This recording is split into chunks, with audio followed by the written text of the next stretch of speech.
नमस्कार, कंज्यूमर अड्डा में आपका स्वागत है। आपके साथ मैं हूं विपिन भट्ट और आज आपको सतर्क करने का दिन है। मिस कॉल यानी खतरे की घंटी। जी हां, कुछ घटनाएं हाल फिलहाल में घटी हैं देश के अंदर जहां पर सिर्फ मिस कॉल, जी हां, सिर्फ मिस कॉल के जरिए लोगों के खाते साफ हो गए और वो भी छोटी मोटी रकम नहीं। कहीं 50 लाख गए तो कहीं करीब करीब 2 करोड़ रुपए चले गए।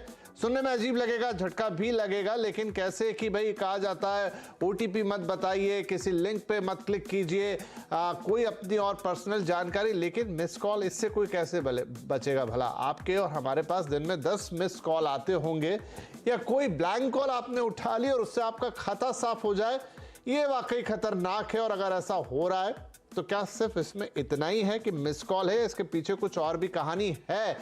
और हाल फिलहाल डीओटी ने भी गाइडलाइंस जारी करी हैं कि कैसे आप अपने आप को ऑनलाइन फ्रॉड से बचाएंगे। तो आज के कार्यक्रम में यही होगा फोकस। तो मिस कॉल से तो सावधान रहिए और साथ में ऑनलाइन फ्रॉड की घटनाएं दिन पे दिन बढ़ रही हैं। कभी ओटीपी के जरिए, कभी बारकोड के जरिए, कभी स्कैन के जरिए, लेकिन लोगों को रोज चूना लग रहा है। कैसे बच सकते हैं आप इससे? हम लगातार आपको सतर्क करते हैं। तो आज ये नई जो ट्रिक है पैतरेबाजी, इसको समझने की कोशिश करेंगे। और कार्यक्रम में हमारे साथ शामिल हो रहे हैं साइबर लॉ के एक्सपर्ट पवन दुग्गल साहब, cyber forensic and ethical hacking के एक्सपर्ट अमित दुबे और साइबर सिक्योरिटी के रिसर्चर राजशेखर राजौरी। आप सभी का बहुत बहुत स्वागत है। अमित, आपसे शुरुआत करता हूं। मुझे थोड़ा अजीब लग रहा है सुनने में, हालांकि शिकायतें आई हैं, बाकायदा पुलिस में एफआईआर दर्ज हुई है, पुलिस के अपने बयान हैं। दिल्ली का मामला है, मुंबई का मामला है, जहां बताने वालों ने बताया कि उन्होंने सिर्फ मिस कॉल, लगातार उनके फोन पर घंटी बज रही थी, बहुत देर तक तो उन्होंने अवॉइड किया, लेकिन फिर जाहिर सी बात है तंग आके कोई कॉल उठा लेगा। किसी ने कुछ बोला नहीं, सीधा एसएमएस आता है कि आपके खाते से आरटीजीएस के जरिए 50 लाख का ट्रांजैक्शन हुआ है। क्या ये सिर्फ इतना सीधा है कि एक मिस कॉल आया और आपका खाता साफ? देखिए विपिन जी, मिस्ड कॉल से फोन हैक होते थे, ये तो हमें पता है। जब पेगासस आया था 2019 में तो मिस्ड कॉल से ही इंस्टॉल होता था। लेकिन इस केस में मिस्ड कॉल से कंप्रोमाइज हुआ है, ओटीपी गया है, मुझे डाउट है। क्योंकि यदि मिस्ड कॉल से ओटीपी भी पढ़ रहे होते लोग तो लाखों लोग अभी तक इसका शिकार हो चुके होते हैं और ये बहुत आसानी से लोगों के अकाउंट से पैसा निकल चुका होता। तो ये मिस्ड कॉल के अलावा भी कुछ है जो स्पेसिफिकली वो शायद कई बार मिस कर जाता है आदमी की। दिन में 4-5 चीजें ऐसी होती हैं और वो उस चीज पर फोकस कर लेता है जो उसको अनयूजुअल लगती है कि मिस्ड कॉल तो आ रहे थे, हाँ 10 बार आए तो इसी से हुआ होगा। लेकिन इसके अलावा जरूर कोई ना कोई ऐसी एप्लीकेशन के फोन में थी जो एसएमएस पढ़ के बाहर भेज रही थी और हो सकता है वो एसएमएस डिलीट भी कर देती है जो ओटीपी है, तो इनको पता भी नहीं पड़ता कि ओटीपी आए हैं। तो ऐसी भी एप्लीकेशंस होती हैं। वो एप्लीकेशन पहुंचती कैसे हैं उसके अलग अलग तरीके हैं। कई बार आप खुद ही कर लेते हैं, कि आपके घर के बच्चे कर लेते हैं, कई बार आप गलती से कोई प्लगइन इंस्टॉल करते हैं तो ऐसा कर लेते हैं, कई बार आप लालच में भी करते हैं आप, तो वो सारी अलग अलग कहानियां हैं।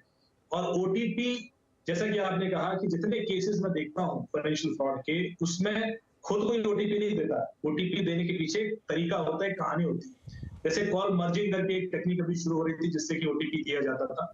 जैसे कि मैं आपको, आप मुझे जानते हो और आपके कॉल आता है कि अमित जी ने रेफरेंस दिया है और कोई आपसे बातचीत करने लगता है और अचानक कहता है कि I think Amit is also calling you, आप कॉल मर्ज कर दीजिए, हम तीनों आपस में बात कर रहे थे।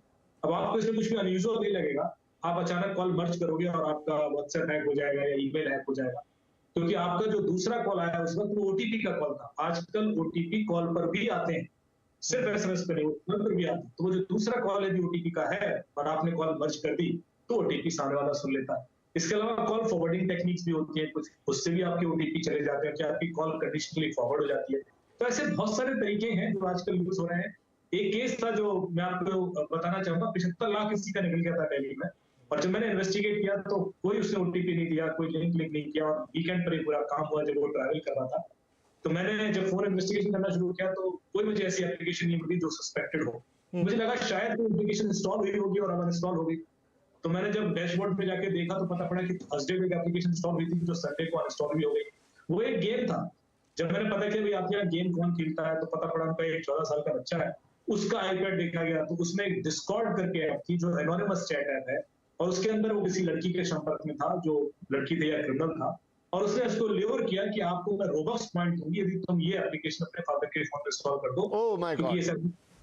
क्योंकि इस एप्लीकेशन के इंस्टॉल करते ही मुझे कुछ $50 के पॉइंट्स मिलते हैं। अब मैं आपको बता दूं कि रोबक्स एक करेंसी है जो रोब्लॉक्स गेम में यूज होती है और बच्चे को बहुत यूज करते हैं। और रोबक्स को आप रुपीज या डॉलर में भी कन्वर्ट कर सकते हैं। तो रोबक्स करेंसी आजकल मनी लॉन्ड्रिंग का सबसे बड़ा हथियार बन गया। और रोबक्स के लालच में बच्चे अपने घर के सदस्यों के किसी भी फोन में। तो आप अमित ये कह रहे हैं रोबस्ट, अगर मैं गलत नहीं